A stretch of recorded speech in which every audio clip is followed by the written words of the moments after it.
her own path, and she, whatever challenges she faced after that, she faced them as well. So I think this very beautiful message out there, that listen to what everyone is saying, your well wishers, make your own choice and own up to it. So Matilda, from there, when when you first thought of, the first setback that you had, as you were mentioning, that you didn't feel aligned, you felt that you were not in the direction, what was that all about, and how did you overcome that?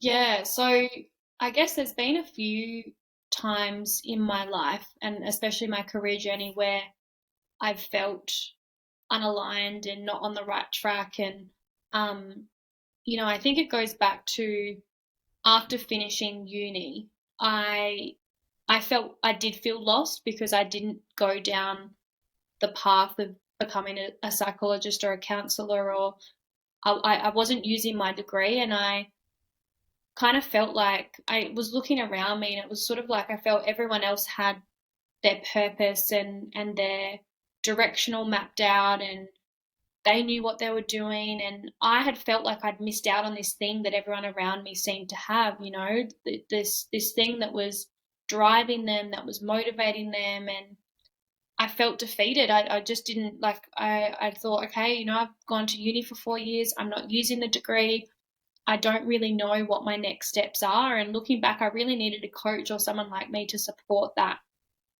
growth and direction and that clarity. I just didn't know about it at the time. And then really randomly ended up in recruitment. And anyone that works in recruitment will have a similar sort of outlook. Like, you don't dream of being a recruiter when you're a kid. You kind of just randomly end up in it.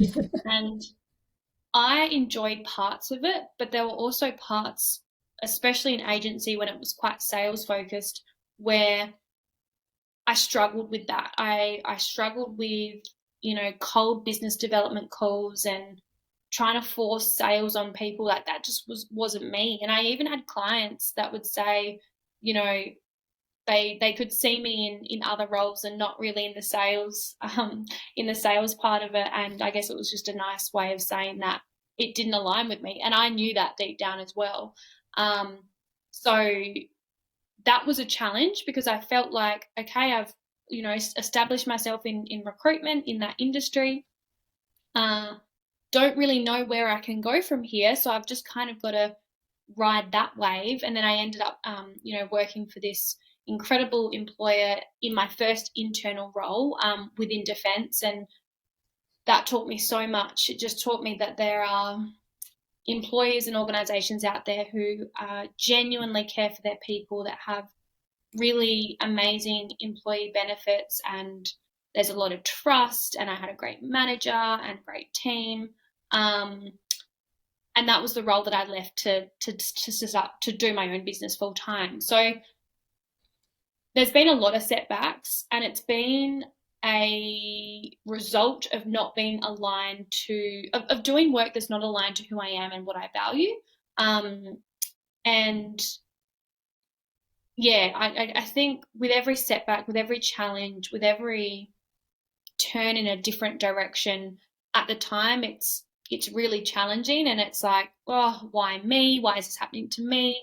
But looking back, it's been those setbacks and those challenges and those wrong turns that have been the things that have led me to where I am now. And I was having a conversation earlier today about being in a really low point in your life and being down in the mud and the muck, and that's where we learn who we are. That's how we learn what we're capable of, what we can actually withstand and get through. And there's always light at the end of that tunnel. And I feel like the darker and muddier you're in, the brighter that light is, because it's like coming out the other side of being tested